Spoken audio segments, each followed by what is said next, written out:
मुख्यमंत्री रेखा गुप्ता पर सवाल ये खड़ा हो रहा है जो उनके 100 दिन तो हो गए हैं, लेकिन वो क्या कुछ की है। 100 दिन सेवा के बताते हुए नजर आ रही है, 100 दिन जो है वो दिल्ली की जनता को लेकर के बताती हुई नजर आ रही है। क्या इन्हीं 100 दिनों में तमाम लोगों को बेघर किया गया है? बुलडोजर की सच्चाई क्या है? रेखा गुप्ता जी की तरफ से इसका बयान आया है जो हमने किसी बेगुनाह का घर नहीं तोड़ा है, अगर आप अफवाह उड़ाएंगे तो आप पर एफआईआर कर दी जाएगी। तो सवाल ये भी खड़ा हो रहा है तो तुकलकाबाद में किसका घर टूटा, जंगपुरा में किसका घर टूटा और पीतमपुरा में किसका घर टूटा? क्या वो तमाम लोग अवैध था या उसके पास कागज या उसके पास तमाम वो सबूत था, उसके बावजूद भी तोड़ा गया? रेखा गुप्ता जी की तरफ से ये कहा जा रहा है जो हाईकोर्ट का मामला था, हाईकोर्ट का आदेश था, क्या हाईकोर्ट के कंधे पर रख करके बंदूक रेखा गुप्ता जी छोड़ने का कामकाज कर रही है गोली? इसी पर चर्चा करने के लिए हमारे साथ जून मेसी जी है। जून मेसी जी लगातार दिल्ली के तमाम मामलों को लेकर के सवाल पूछती हुई नजर आ रही है। आपका बहुत बहुत स्वागत है। क्या दिल्ली में हाईकोर्ट के नाम लेकर के आम लोगों का घर तोड़ा जा रहा है, आम लोगों पर जो जुल्म ढाया जा रहा है? क्योंकि 100 दिन को लेकर के तो कहा जा रहा है जो 100 दिन सेवा के हैं, सेवक है। इन्होंने क्या बोला था, देखिए हाईकोर्ट की बात जो है, माननीय हाईकोर्ट ने अगर ऑर्डर दिया है तो उसमें एक्शन होगा, लेकिन बहुत सारे लोग ये भी बोल रहे हैं कि ऑर्डर आने से पहले ही ये लोग क्या करते हैं, घर तोड़ देते हैं। पहली बात जो लोगों ने बोला है। दूसरी बात मैं आपको बता दूं, जो सरकार आने से पहले बीजेपी ये कहते थे जहां जुग्गी वहां मकान, जहां जुग्गी वहां मकान की बात कह के ये लोग सत्ता में आए थे और उसकी बात ये लोग घर उजाड़ रहे हैं और वो कह रहे हैं कि अवैध निर्माण, अगर अवैध निर्माण हो रहे हैं तो अवैध निर्माण में अगर है तो आप पक्का उजाड़िए, आप बुलडोजर चला दीजिए। लेकिन वहां पर तो लोग दिखा रहे बिजली का बिल, वहां पर पानी का सप्लाई देख रहे, तो पानी कौन देते हैं? सरकार देते हैं। बिजली कौन देते हैं? बाप के घर से आते हैं बिजली कौन बनाते हैं ये बताइए? बिजली कौन सप्लाई कर रहे हैं? तो सरकार ही कर रहे हैं ना सारी चीजें। तो आप बताइए कि जब बिजली का बिल दिखा रहे हैं, जब लोग वहां पर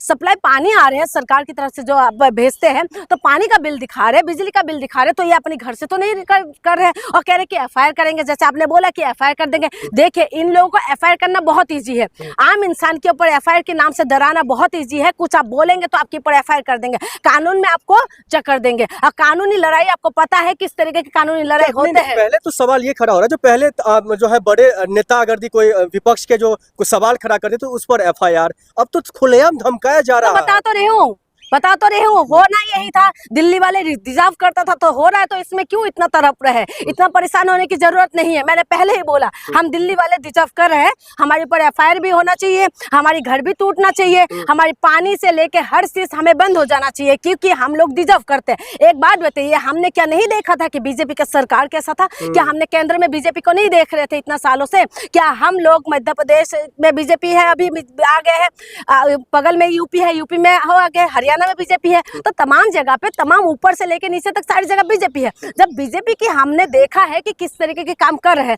उसके बाद भी दिल्ली वालों को ये था कि खास करके जुग्गी वाले, देखो बुरा माने या भला माने, ठीक है। मैं जुग्गी वालों के पास भी जाके बहुत बात करी थी, जब मिलते थे वो तो बहुत ये लोगों को वो हो रहा था कि केजरीवाल को हटा देना चाहिए। केजरीवाल ने कुछ नहीं किया, केजरीवाल के जैसा खराब नेता तो है ही नहीं।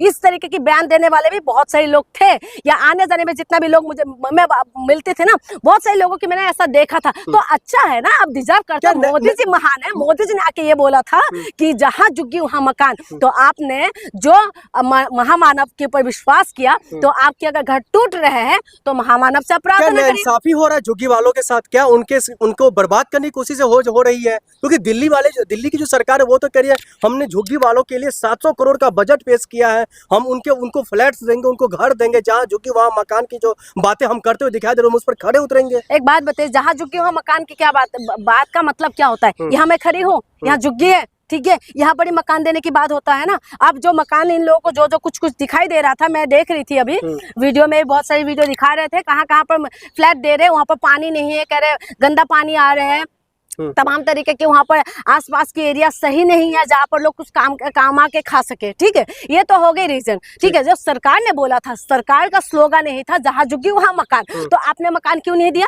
आपने मकान क्यों नहीं दिया? आपने पहले 2500 के लिए बोला, 2500 नहीं दिया, आपने मकान नहीं दिया। आपने जो तमाम तरीके के जो वादा किया था वो वादे में खड़े नहीं उतरे। आप कह रहे कि अब एफआईआर कर देंगे। एफआईआर करके तो आप मुंह बंद कर सकते हैं लोगों का, लेकिन आप खुद बताइए क्या आप सही कर रहे हैं? आप एक बार खुद से पूछे कि आपने जो वादा किया था क्या वादे को पूरा किया? और मैं तो कहती हूँ कि दिल्ली वाले डिजर्व कर रहे हैं और पूरा चला दो बुलडोजर, पूरे तरीके से चला दो बुलडोजर। क्या दिक्कत है? क्यों रो रहे हैं लोग? क्योंकि आपको केजरीवाल अच्छा नहीं लग रहा था। आप बताइए, कांग्रेस की टाइमिंग में थे, कांग्रेस की टाइमिंग पहले थे, फिर उसके बाद केजरीवाल राज में, तो लोगों कभी देखा आपने कहीं पर बुलडोजर चलते हुए?